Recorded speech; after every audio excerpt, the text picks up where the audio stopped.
Okay, we're going to be doing sketchnoting today over second semester rules. Just a reminder that sketchnoting means that you're adding doodles and drawings to the notes that you take. Sometimes we call it creative note taking. There's an example on the screen. Usually yours looks like that. It could have more text, it could have more drawings. It just kind of depends on what you like doing. But we need to make sure that it's mostly handwriting and pictures and very, very little typing. Our goal is no typing at all. So we're going to be talking about classroom expectations today.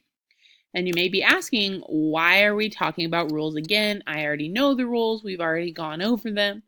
And I appreciate that, but I think it's a good idea to review them at the start of a new semester to make sure that we're clear on what my expectations are for you.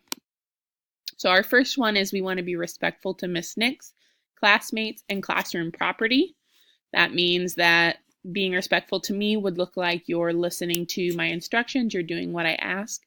Being respectful to classmates would look like being nice when you ask a question, being polite, listening when they're talking.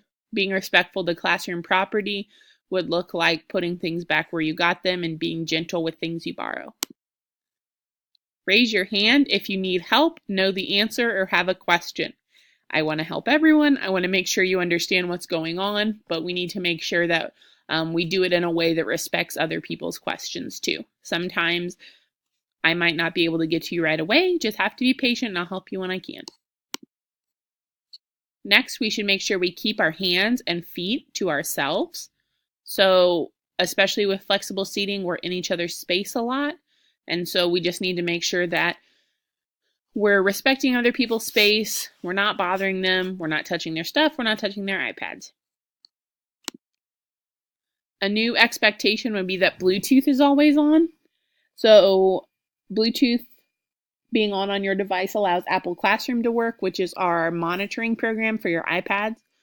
Most of my students do a great job being on task, doing what they need to do, but I do have some that need that extra supervision. So for that, I think it's really important that we make sure that Bluetooth is on so I can monitor what you're doing.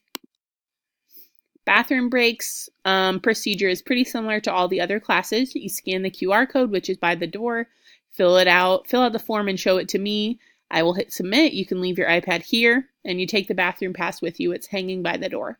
The only thing that might be different is that I don't let kids go to the bathroom during bell work, just because that's a time where we're all focusing and working hard, and I don't want us coming and going during that time period.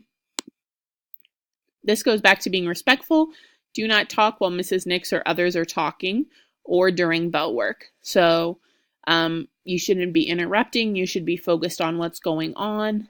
And then especially during bell work, writing is very difficult for some people, and it helps if we're all quiet and focused during that time. We're going to talk about a few different rules for flexible seating. So first, you want to choose the spot you work best in. You always want to use the spots appropriately.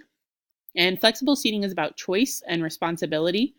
But if you're showing me that I can't handle making my own choice because you're sitting next to people that you talk to or you're being off task where you're at, then I will have to make the choice for you and move you somewhere else. Also, we don't want to save seats for other people. That's just not being very polite and respectful. It's a first come, first serve kind of thing. And we want to make sure that we treat the seats with respect. I understand accidents happen, even when we're trying to be gentle, but I just want to make sure that we're trying our best to be careful with things, being gentle and being respectful of all our seating options. Next, we're going to talk about bell work procedures. When the bell rings, you should be in a seat with your iPad out, getting started in seesaw and silent. So not still walking in the door, not trying to find a place to sit, not digging my iPad out, not checking my email. As soon as the bell rings, for me, class has started, so I want you to be working. Next, apples up. It's a pretty common phrase. When I say apples up, that means your iPad should be face down and your eyes should be on the speaker, whether it's me, whether it's a classmate, whether it's a video.